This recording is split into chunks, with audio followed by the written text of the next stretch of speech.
Salut à tous, le journal du foot de ce vendredi 8 mai. Les dernières confidences de Jean-Michel Aulas, décidément très en vue depuis le début du confinement.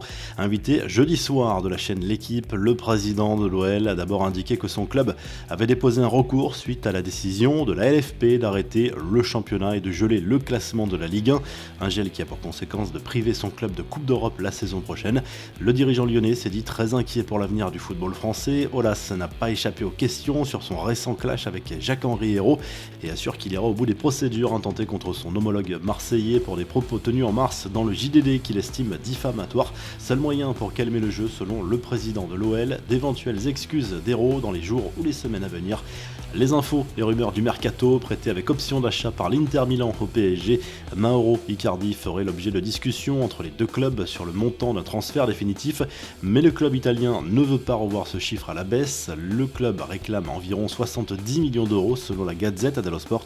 Sur le principe, les deux équipes partageraient pourtant la même volonté que le prêt se transforme en transfert. Le quotidien italien évoque la possibilité d'inclure des joueurs dans la transaction.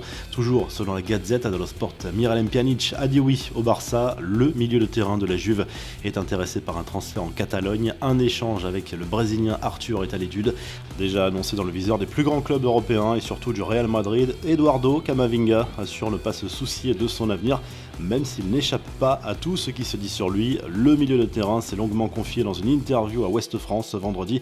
Il assure se sentir bien à Rennes et ne pas être au courant d'un accord pour une éventuelle prolongation automatique en cas de qualification en Ligue des Champions qui aurait été négocié par l'ancien président Olivier Létang. Les infos en bref, cette révélation sur le début de carrière de Cristiano Ronaldo. Un homme, Walter Smith, adjoint écossais à Manchester United en 2004, a largement contribué à la métamorphose du Portugais en adaptant des méthodes d'entraînement radicales, comme l'a raconté l'ex-coéquipier de CR7 Darren Fletcher. À cette époque, Ronaldo était jeune et ses coéquipiers lui reprochaient de garder trop le ballon et de faire les mauvais choix. C'est alors que Walter Smith a décidé de mettre au point de nouvelles séances d'entraînement qui ont rendu furieux le Portugais. Plus aucune faute sifflée à l'entraînement. Résultat, Ronaldo a pris beaucoup de coups mais a appris à donner le ballon rapidement. Luis Suarez a tenu à répondre à ceux qui l'ont attaqué sur les réseaux sociaux sur son supposé surpoids. L'attaquant du Barça s'est affiché plutôt affûté dans son jardin avec un emoji demandant aux haters de se taire.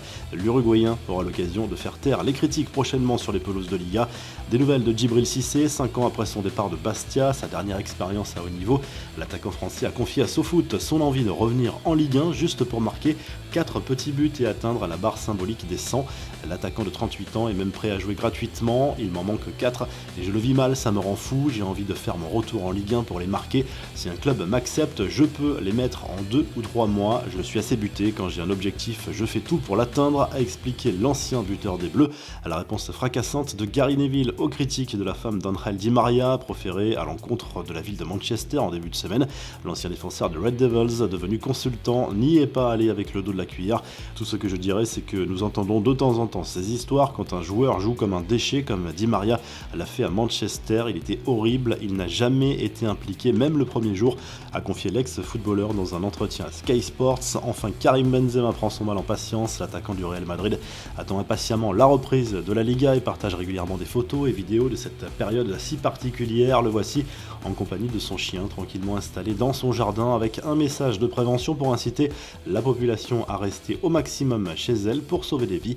La revue de presse, le journal L'Équipe fait le bilan à sa manière de cette période de confinement qui s'achèvera lundi en revenant sur les déclarations de tous ceux qui ont animé ces dernières semaines dans le monde du sport, dont Jean-Michel Aulas.